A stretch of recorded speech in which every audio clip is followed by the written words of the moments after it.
Scotland before it was in the rest of the UK. Scottish people for a very long time have felt as though Westminster has been disinterested, and therefore it was very hard for the Scottish Conservatives to fight for the Union at the same time as sort of just joining on with whatever Westminster was saying. And I think what this Labour spin doctor credits Ruth with is being self-aware enough to realise that she has to sort of flip-flop and change her policy to actually speak out in favour, he calls it the clause 4 moment, of further devolution, and she manages to do that at the same time as being a proponent of the union.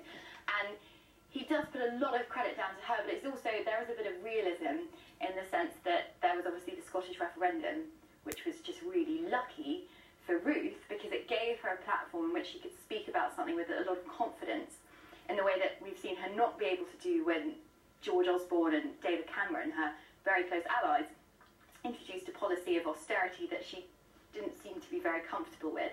So she's grabbed hold of incidences that were out of her control and managed to sort of spin them to her own advantage. It wasn't always, you know, sun and roses. There are years that are detailed in the book and when she's not very good at taking on Alex Salmond, and there's internal turmoil in her party. But if you look at the facts, you can't deny that in the Holyrood elections, Ruth Davidson takes the Scottish Conservatives, wipes out Labour and makes them the main opposition party in Scotland. That's pretty impressive, given where they were in the polls years before and the attitude that a lot of people had to Westminster and Westminster politicians. And then you look at the last election, where she did her own thing, really, and we saw the party go from 1 MP in Scotland to 13. Ruth Davidson now has a little army of Scottish Tory MPs up there, bigger than the DUP. If she wanted to bring down the Prime Minister, she could. I don't think she will. The book details how she's a loyal, kind of military-minded, you know, strong woman who wouldn't do that to the PM. But there are little insights in there that are interesting, but for me it lacked a bit of, oh, when at school her teacher said Ruth was always X and a friend said, oh, you know, and there are really interesting kind of the exploration of her coming to terms with her sexuality and also her Christianity. I thought that was really interesting and very complex, but there was no one there kind of at the time describing that turmoil. It lacked for me a bit of really personal insight, and it obviously wasn't authorised as a biography, and perhaps she had such close friends that no one would talk to the author. That might be it too. I just wanted a bit more kind of juicy anecdotes. Okay, you've been watching from your vantage point in Westminster the Scottish Conservative MPs Ruth Davidson helped get elected. Do they look to her rather than to Theresa May? I think they're certainly much more independently minded than a lot of the other MPs in Westminster. They certainly have a streak running through them where they have this sense that they have a bit more freedom, and they're almost like the naughty kids on the back of the bus, you know? They're allowed to stand up in PMQs and make these points, and Theresa sort of nods and goes, yes, this is a very important point, because actually they've done such an amazing job that no one expected. A lot of them, they're not party men and women, they're people who really believe in their communities, they're people who really believe in what they're selling, which is like Ruth Davidson, which is why she's so attractive as a politician and why people are drawn to her, because although Laura's right, you know, there is a lot in the book about how she has changed her position on lots of different issues, and there is a bit of a hero worship feel to it actually from the author, a little bit of a kind of, certainly wouldn't expect that from a Labour politician or a Labour supporter, to be quite so forgiving of some of those changes of mind. But at the end of the day, you kind of feel like this person has really been won round by a character and a person that is quite rare in Westminster and in politics in general. James, we were talking about earlier the possibility of people wanting a political hero, or at least politicians imagining themselves as political heroes. Is Ruth Davidson a political hero? And it's quite funny that I literally said a few moments ago that the hero president in that book is so unlike, you know, the army and the military background and the likability and the normal person, and here we have Ruth Davidson. It's all of those things, and you couldn't write it. I couldn't write it.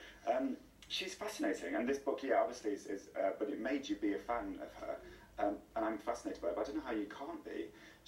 I think, as a playwright, often when you're or a dramatist, when you're writing political dramas, you struggle to not make. The joy is that you can pretend that individuals can make decisions and there are consequences to those decisions, but individual characters can change events.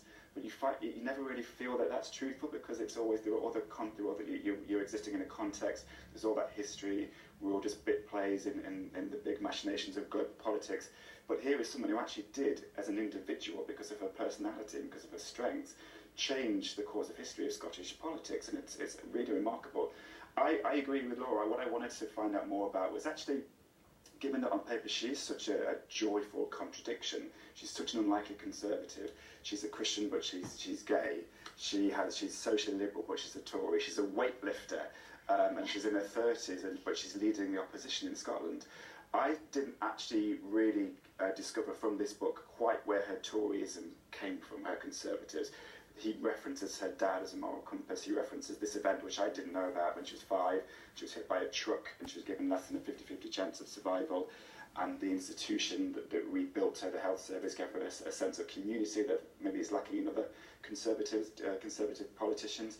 But I still didn't really feel why, given that it was so unusual when she was growing up to be a Tory, what made her go, do you know what, I'm going to go against the grain, I'm going to go against the leftism and the socialism of most Scottish politics, and tread this path. I didn't quite unpick that unless I missed it, but I still don't quite know what politically drives her. Hey, Laura, there is this point, though, that there was a kind of vacant ecological niche in Scottish politics, because everyone else was clustered on the centre-left of politics, whether it was Labour, the SNP or the Lib Dems, so there was room there. Maybe the vacuum eventually just pulled the Conservatives back into electoral politics.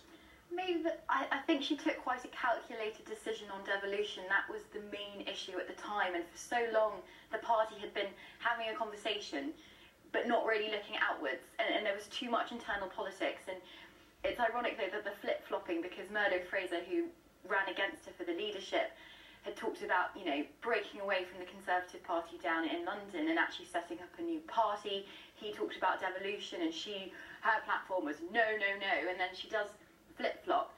But what she did was she did make the party look as though it was, is the point that he makes, for Scotland, not kind of against it, which is how people in Scotland felt for so long. And it's really easy for Alex Salmond and Nicola Sturgeon to point at the posh boys down in London who just didn't care and had no real idea. And for a long time, I think that the Scottish Conservative Party was an afterthought. It is amazing how she sort of captured everyone's imagination, and journalists years ago were being quite critical of her, calling her useless up against Alex Salmond, and now she's our little darling. I think if she was to come down to Westminster and become an MP, that would be a real test, because actually as journalists we haven't really challenged her, we haven't really tested her. Should the Conservatives be trying to get her down there, or is she just too much of a creature of the Scottish environment to function in Westminster? I don't think she'd do it. I don't think she'd do it right now, and obviously she's pregnant, which is also a factor to be taken into consideration. He managed to get that in the end of the book. So she said she wants to be First Minister, you know, and I think she really does.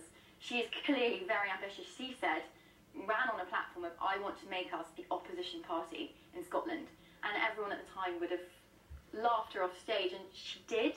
So maybe give her a go, and if she can't get it, then in a few years' time someone should give up their safe seat and wheel her down, and that will be the real test for her. Well, that's the 3 main books that we've been looking at, but perhaps I could also ask each of you to give us a suggestion of a book that could additionally be taken to the beach or the poolside, James.